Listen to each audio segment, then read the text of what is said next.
One question, just one. If someone could show you the absolute best version of your entire life, right now, this second, how old would you be in that picture? Don't overthink it. Whatever number popped into your head first, that's the one. Now listen carefully. For about 90% of people, that number is younger than they are today, which means somewhere deep inside, there's a voice telling you, my best years are already behind me. And if that voice is right, then the rest of your life is just one long, quiet decline, just slowly falling. But if that voice is wrong, then you've been making one of the biggest decisions of your life, based on a lie. Today we're going to find out which one it is. And I'm warning you, after the next 8 minutes, you'll never look at your age the same way again. Act 1. The lie everyone was taught. Let's imagine something. Picture your mind as a house. Inside that house, only one room is brightly lit. Every other room is completely dark. That one bright room is speed. How quickly you think, how fast you react, how easily you learn something new. This room shines brightest around age 19. After that, its light slowly starts to fade. And what did we do? We treated that one room as if it were the entire house. We convinced ourselves, if this room is getting darker, then the whole house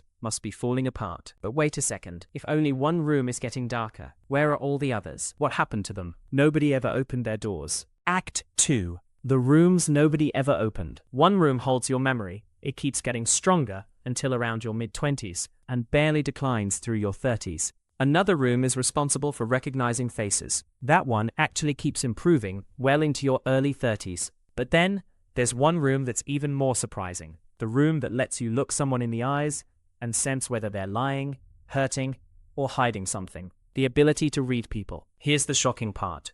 That room isn't fully lit in your 20s. It's not fully lit in your 30s either. It reaches its brightest point in your 40s and 50s. Think about that. The person who's best at understanding other human beings, who can walk into a room full of tension and instantly feel what's happening, might not even exist yet if you're under 40. The wisdom you think you're losing may not have arrived. Act 3. The biggest room of all. Now there's one more room, the biggest one in the entire house.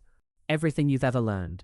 Everything you've experienced, every lesson, every piece of knowledge. For years, scientists believed this room peaked somewhere around your 40s. Then they looked again, and what they found surprised even them. This room keeps growing brighter through your 60s and even into your 70s. Your knowledge, your understanding, your ability to connect everything you've learned continues expanding for decades longer than most people ever imagined.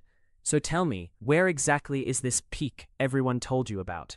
Act 4. The number that scares everyone. But wait, I'm not going to lie to you. There is one room that really does grow darker, and it's the one you actually feel. An economist analyzed data from almost every country on Earth, every continent except Antarctica, and everywhere he looked, the pattern was the same. People start life happy, then happiness slowly declines, quietly, almost without noticing, until it reaches its lowest point. At one specific age, 47. If you're around that age, or getting close, maybe you've felt like something is breaking. Maybe you've blamed your job, your marriage, your life. But now comes the part that changes everything. In 2012, scientists ran the same analysis on chimpanzees and orangutans. Animals living in zoos, no mortgages, no careers, no relationship drama. And somehow, they showed the exact same curve. Happy when young, most unhappy. Act 5. Back to that first question. Now let's go back to the question I asked at the beginning.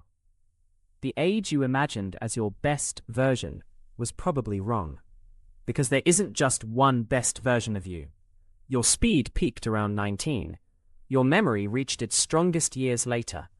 Your ability to understand people blossoms in your 40s and 50s. Your knowledge continues growing into your 70s. And if you're standing in that deep valley around 47, remember this. That's not where the story ends. That's where the climb begins. You were never moving downhill. You are always moving upward. You were just measuring yourself on the wrong line. So tell me, how old was the best version of you that first came to mind? Leave it in the comments. Be honest, because until you say that number out loud, you'll keep believing the same lie you've been telling yourself all along.